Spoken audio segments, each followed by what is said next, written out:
एक बहुत बड़ा जंगल था। उस जंगल में बहुत सारे पक्षी रहते थे। एक चिड़िया जंगल में फूल बेचा करती थी। वो गरीब तो थी, परंतु वो अपने बेटे कुक्कू की हर खुशी पूरी करती थी।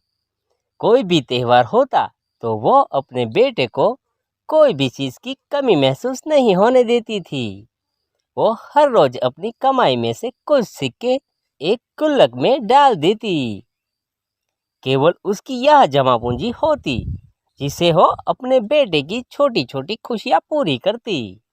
मम्मा, कल हम अपना मिट्टी का गुल्लक तोड़कर उसमें से सारे सिक्के निकालेंगे और मैं भी दिवाली मनाने के लिए बाजार से सीजे लाऊंगा। मम्मा, मैं पटाखों के साथ दिए भी लाऊंगा और अपने पूरे घर को रोशन करूंगा और कैंडी भी हवा में छोड़ूंगा। वे छोटा सा बच्चा अपनी माँ से ढेर सारी चीजें मांग रहा था। मैं अपने बेटे को सब ला कर दूंगी। हमारे गुल्लक में इतने तो पैसे जमा हो गए होंगे कि मेरा बेटा दिवाली अच्छे से मना सके। मम्मा, मैं नदी से पानी पी आता हूँ और अपने दोस्तों को भी बता देता हूँ। बेटे को इतना खुश देखकर मम्मा चिड़िया भी खुश हो जाती है। जाओ बेटा, जाओ। फिर कुक्कू नदी की दिशा में चला जाता है। कुकू, दिवाली पर आप तो घर में ही रहना, क्योंकि तुम्हारी मम्मा तो बहुत गरीब है। चाहे कितने भी फूल बेच ले, वो तुम्हारी दिवाली पर कुछ भी लेकर नहीं देगी। जी नहीं, मेरी मम्मा ने मेरे लिए एक मिट्टी का गुल्लक रखा हुआ है और उसमें मेरी मम्मा हर रोज सिक्के डालती है। कल तोड़ेंगे मेरा गुल्लक। ये सुनकर जग्गू खुश होने की बजाय परेशान हो जाता है। मेरी तो मम्मा से शर्त लगी थी कि तुम दिवाली नहीं मनाओगे, परंतु तुम तो बड़े तेज निकले। मैं अभी जाकर अपनी मम्मा को बताता हूँ। फिर जग्गू वहां से चला जाता है। मम्मा, मम्मा, आप तो कहती थी कुकू दिवाली वाले दिन घर में ही रहेगा, परंतु इस बार वो भी दिवाली मनाएगा। वो दिवाली मनाएगा नहीं, बल्कि मेरे बेटे जग्गू को दिए जलाते और पटाखे फोड़ते देखेगा। मम्मा, नहीं, ऐसा नहीं है। उसकी मम्मा ने एक गुल्लक में दिवाली मनाने के लिए सिक्के जमा कर रखे हैं। जग्गू, ये तुम क्या कह रहे हो? वो गरीब चिड़िया हमारा मुकाबला करेगी, ये मैं नहीं देख सकती। कालू कौवा भी घर आ जाता है। ये रहे मेरे जग्गू के ढेर सारे दिए और मैं दाड़म, फुलझड़िया और पटाखे भी लाया हूँ अपने जग्गू के लिए, जो पूरे जंगल में सिर्फ मेरे जग्गू के पास ही होंगे। कालू जी, सारा ही काम उल्टा हो गया। वो गरीब चिड़िया इस बार हमारा मुकाबला करेगी। उसने कुक्कू के गुल्लक में सिक्के जमा कर रखे हैं दिवाली मनाने के लिए।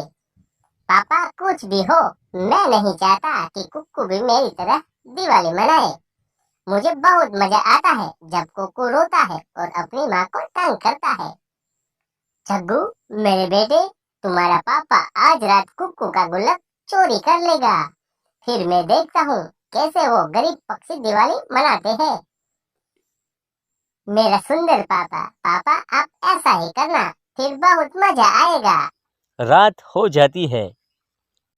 मम्मा, जब मैंने जग्गू को बताया कि इस बार मैं भी दिवाली मनाऊंगा, तो वो बहुत ही हैरान हो गया। वो पूछ रहा होगा कि आपकी मम्मा के पास पैसे कहाँ से आए। मम्मा, मैंने उसे बताया था कि मेरी मम्मा ने मेरे लिए गुल्लक में पैसे जमा कर रखे हैं। मम्मा, अब तोड़े मेरा गुल्लक। नहीं बेटा, कल तोड़ेंगे। तुम चिंता ना करो, मुझे पता है मैंने इतने तो पैसे जमा कर लिए हैं कि आपको सब कुछ लेकर दे सकूं। फिर कुक्कू और उसकी मम्मा बातें करते करते सो जाते हैं। गौरी, छोटी चिड़िया सो गई होंगी। मैं जाता हूँ और चुरा कर लाता हूँ चिड़िया के घर से कुक्कू का गुल्लक। अगर कुछ और घर में हुआ तो वो भी चुरा लाना। और क्या होगा, फूल होंगे जो वो बेचती है। फिर कालू कौवा अपने घर से निकलता है। वो खिड़की में से देखता है कुक्कू और उसकी माँ सोए हुए थे।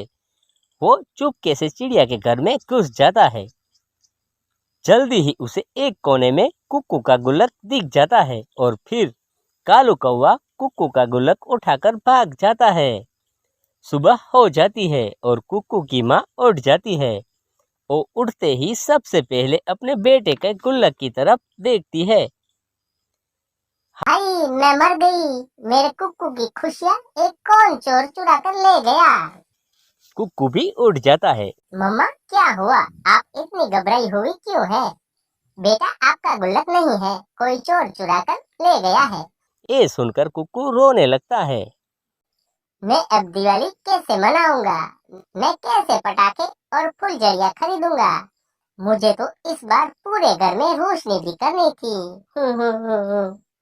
चुप कर जा मेरे बेटे, चुप कर जा। मैंने बहुत मेहनत से सिक्का सिक्का जमा किया था।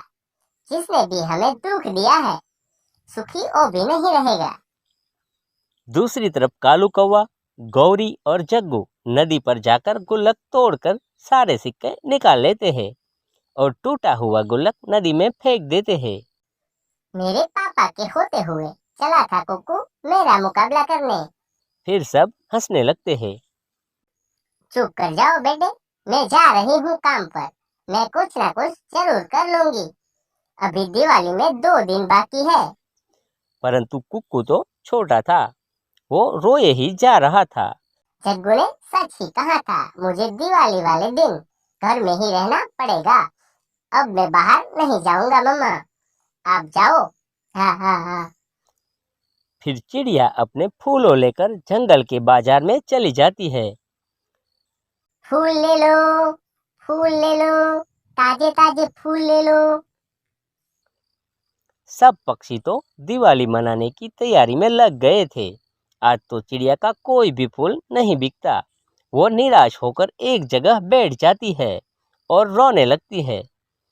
कोई इतना भी गरीब ना हो कि अपने बच्चों की खुशियां भी पूरी ना कर सके। उस जालिम ने मेरे कुक्कू का गुल्लक नहीं चुराया, बल्कि हमारी सारी खुशियां चुरा ली है। कुक्कू घर में बैठा हुआ था। फिर दरवाजे पर दस्तक होती है। मेरी मम्मा तो फूल बेचने गई है। आप कौन है अंकल? बेटा, मेरा नाम गोलू है। मैं दूर के जंगल से आया हूँ। मैंने कुछ उधार लिए हुए थे आपके पिताजी से। मैं उसे वापस करने आया हूँ। एक थैली आप रख ले, और जब आपकी मम्मा आए तो उसे बता देना गोलू अंकल आए थे और एक थैली देकर गए। ऐसा कहकर वो पक्षी चला जाता है। शाम हो गई थी। चिड़िया ना चाहते हुए भी अपने घर को वापस लौटती है। वो अपने बेटे का सामना करने में डर रही थी। मम्मा, गोलू अंकल कौन है? वो आए थे और यहाँ थैली देकर गए हैं। उन्होंने कहा कि उसने पिताजी से कुछ उधार लिया था। गोलू अंकल बेटा, गोलू अंकल तो आपके पिताजी के बचपन के दोस्त थे। और इस थैली में क्या है? फिर चिड़िया वो थैली खोलती है। उसमें तो ढेर सारे रुपए थे। उतने पैसे देखकर चिड़िया के होश उड़ जाते हैं। इतने सारे पैसे तुम्हारे पिताजी ने गोलू अंकल को दिए होंगे, इसलिए गोलू अंकल आज ये पैसे दे गए हैं। जाते जाते तुम्हारे पिताजी ने ये बहुत अच्छा काम किया है कि अब हम अच्छे से दिवाली मना सकेंगे। फिर दिवाली का दिन भी आ जाता है और चिड़िया अपने बेटे के लिए पूरे घर को रोशन करने के लिए दिए लेती है और फुलझड़िया और पटाखे लेती है और रंग बेरंगी लाइटें लेती है। कुक्कू बहुत खुश था। वो अपने घर को रोशन करता है। पूरे जंगल में कुक्कू अपने घर को सबसे ज्यादा रोशन करता है और आतिशबाजी भी करता है। कुक्कू बहुत ही खुश था। गौरी, ये चिड़िया का घर कैसे रोशन हो गया? इतने दिए उसने कहाँ से लाए? और आतिशबाजी भी हो रही है चिड़िया के घर से। पापा, कुक्कू जीत गया और मैं हार गया। सच ही कहते हैं कालू, किसी की रोशनियां चुराने से कोई गरीब नहीं हो जाता, क्योंकि सच्चाई और अच्छाई की रोशनी कोई चुरा ही नहीं सकता। प्यारे दोस्तों, आप सभी को दीपावली की हार्दिक शुभकामनाएं और ऐसी खुशियां के बीच गरीब पक्षियों का भी ख्याल रखें। आप सबका धन्यवाद। ये कहानी आपको कैसी लगी वो हमें कमेंट में अवश्य बताइएगा। मुझे विश्वास है कि ये कहानी आपको बहुत ही अच्छी लगी होंगी। तो ऐसी ही नई नई कहानियाँ देखने के लिए हमारे चैनल के नीचे जो सब्सक्राइब का बटन दिया गया है उसे दबाना ना भूलिएगा और इस वीडियो को लाइक कीजिएगा, शेयर कीजिएगा और सब्सक्राइब करना ना भूलिएगा और बाजू में जो बेल आइकन है वो दबा दीजिएगा। इससे हमारे सभी वीडियो आपको जल्द से जल्द मिलते रहे। तो फिर मिलते हैं एक नई कहानी के साथ। तब तक के लिए thank you, take care, bye bye, I love you.